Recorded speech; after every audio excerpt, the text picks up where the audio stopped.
What is up, everybody? Bobby here, the Nintendo Guru. Today we are going to talk about Nintendo's E3.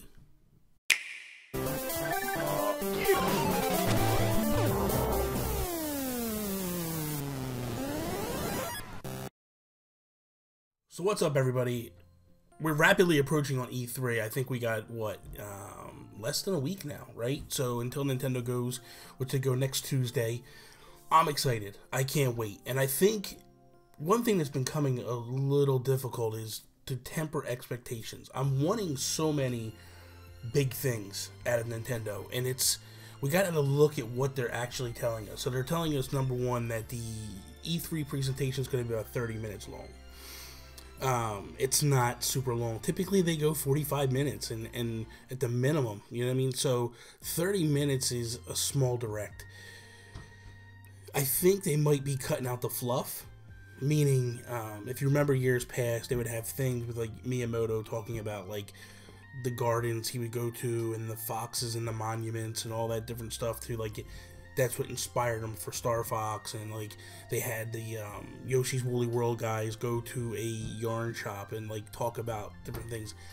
I think we might see that stuff disappearing. They might be going a different perspective this time.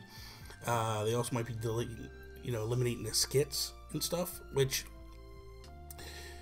I'm not too against if they're giving us a lot of information in that 30 minutes. I mean, I think people are a little nervous with the 30 minutes because they're thinking they're going to draw out stuff and they're going to talk about stuff in depth. And when you think about it, like what's really in depth that they're going to talk about? I mean, you have Super Mario Odyssey, so in theory, if they go 10 minutes with that, that gives you 20 minutes for the rest of the show, and then what else are they going to have in those 20 minutes? So it's a little nerve-wracking, I think, for people when they think about the 30 minutes and what exactly they can get out of that 30 minutes from Nintendo.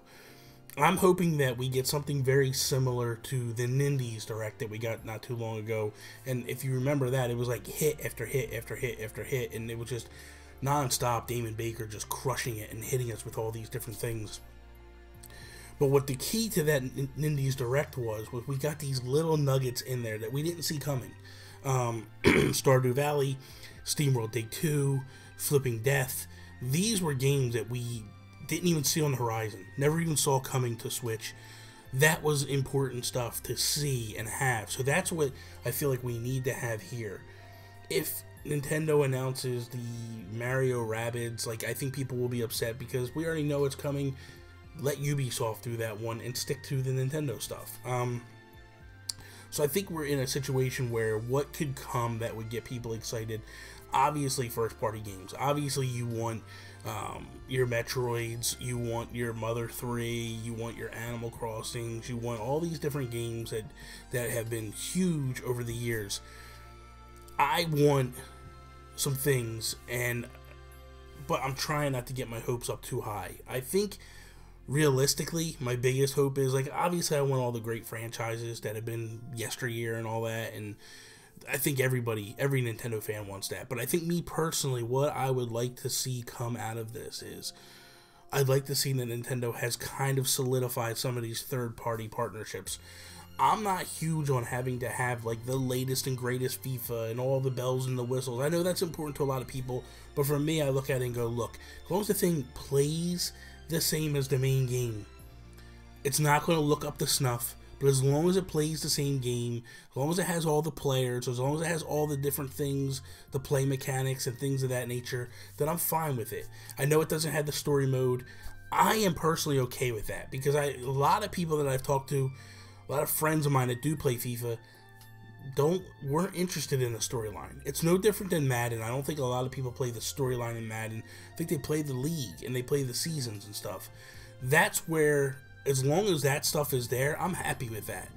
I'm interested to see what Bethesda does. I'm interested to see what they can crank out and what their games look like on the Switch moving forward. I'm interested to see what Skyrim's going to look like on Switch. There's a lot of things, and my main concern is, what does the partnerships with these third parties mean for the future of the Switch? We need it to have some solidarity with the third parties, I feel, and that's the key for me, what I'm looking at from E3, what comes out of. That's, to me, the tell. we know we're getting a lot of great first-party exclusives for the rest of the year. That's not a concern of mine at all. I mean, I don't need to know anything new that's coming. If they tell me Animal Crossing, yes. They tell me Moto 3, yes. They tell me Metroid, yes. But at the end of the day, I don't need them this year. I know that I'm already getting, you know, Fire Emblem Warriors, and I'm getting Xenoblade Chronicles 2, and I'm getting Splatoon still, and I'm getting Super Mario Odyssey. You know, maybe they throw in a Smash or something later on in the year, or whatever. I'm getting Pokken Tournament, which I'm excited about. I know a lot of people aren't happy about it. Calm down. Calm down. I know a lot of people aren't happy about it, but I'm fine with it, and I'm like, this is okay for me. So I think that's what I'm looking at. I'm whatever first parties they give me, I'm probably going to be pretty excited for them. I just want to see what kind of relationships we have here with the third parties moving forward into 2018. What is coming? What's being developed specifically? We haven't heard from a lot of third parties. We haven't heard from Software. We haven't heard a whole lot out of 2K. We know that the 2K basketball game's coming. We haven't heard a whole lot at EA. Just that FIFA's coming. Like, is there anything beyond that? I'm kind of really curious what Ubi's going to do. There's a lot of stuff that I'm really excited for, and I can't wait to see more of. So, hopefully, as we get closer to E3, we're going to get exactly what we want. So, fingers crossed. So that is all. Thank you guys for watching this video. I hope you enjoyed it. If you did, hit the like button, share it with all your friends. If you're not a subscriber, subscribe. Hit the bell too, man. You know what I mean? Keeps you up to date with what's going on around here. Follow me, Instagram, Twitter, @Nintendo Gurus. That is all. See me later.